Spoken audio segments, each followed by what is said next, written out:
Otot dan otak adalah dua hal yang diperlukan di dalam diri seseorang untuk berjuang. Begitu juga untuk memerangi segala hal yang bisa melemahkan semangat. Dalam peperangan tentu saja kita tahu bahwa otot dan otak harus bekerja sama.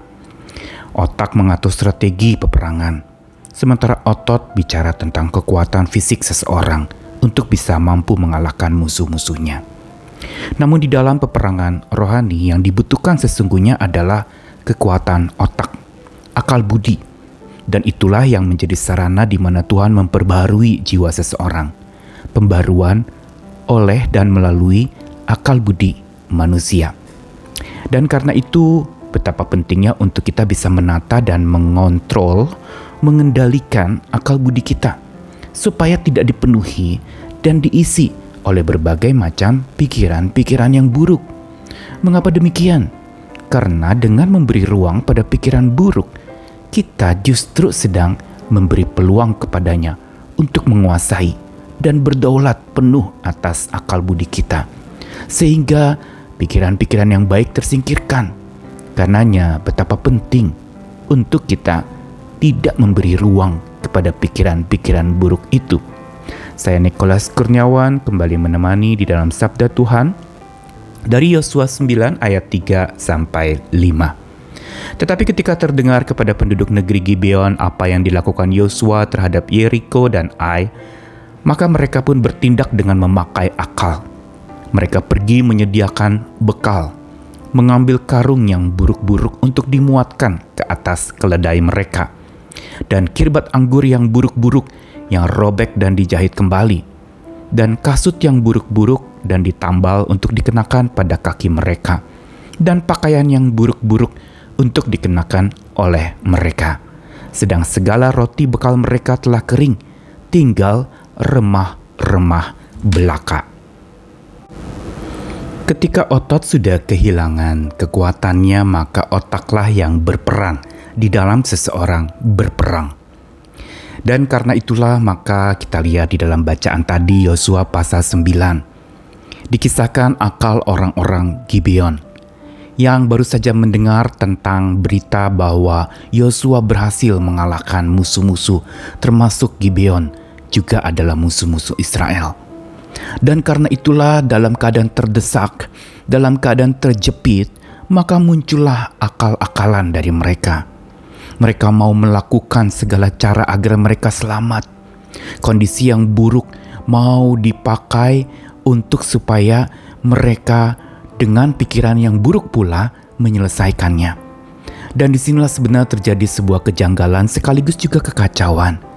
Karena di dalam kondisi yang buruk yang menimpa orang-orang Gibeon, mereka sesungguhnya makin memperburuk keadaan dengan menipu, dengan muslihat kepada Yosua. Makanya dikatakan di dalam apa yang mereka lakukan Yosua 9 ayat 3 sampai 5 bahwa mereka bertindak dengan memakai akal, dengan menipu, yaitu pergi menyediakan bekal, mengambil karung yang buruk-buruk, kirbat anggur yang buruk-buruk, dan kasut yang buruk-buruk, juga pakaian yang buruk-buruk. Supaya dengan demikian mereka dikasihani, mereka lalu ditolong, mereka lalu kemudian tidak dimusnahkan, termasuk dengan musuh-musuh yang lain yang diserang oleh Yosua dan barisan tentara Israel. Karenanya kita lihat bagaimana akal-akalan mereka itu tampaknya memang berhasil, tapi toh akhirnya ketahuan juga. Apa yang mereka pakai dengan tindakan-tindakan buruk yang menipu itu lalu diketahui oleh Yosua.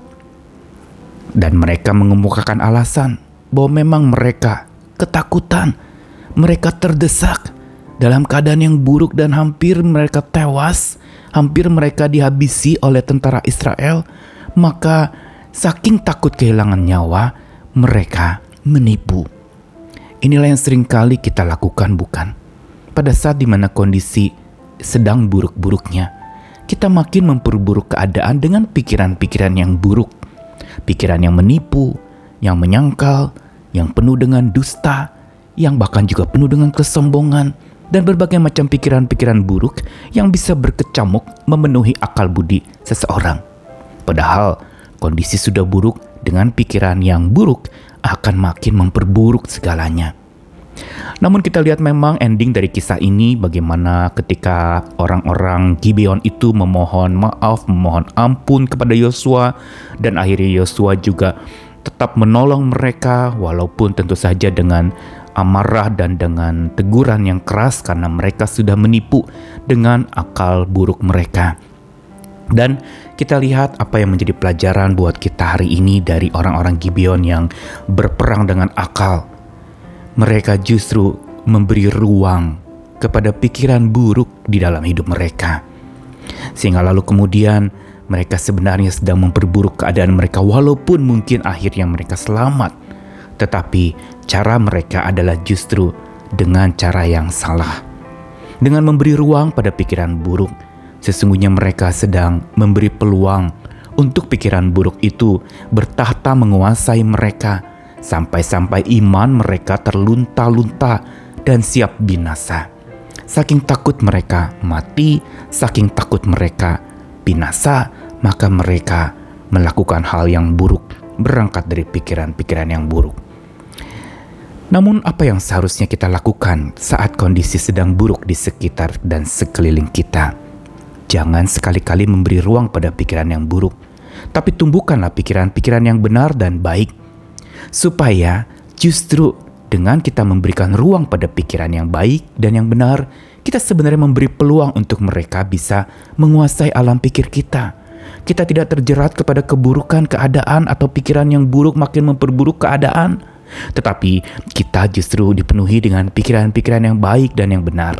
Karena dengan pikiran yang baik dan benar itulah, maka sesungguhnya kita dapat dengan sikap baik menghadapi kondisi yang buruk. Juga dengan kekuatan Sang Maha Benar, kita berhadapan dengan kondisi yang mungkin sulit kita sedang terima, sulit dan cemar, dan kita sulit untuk menerima dan memahaminya.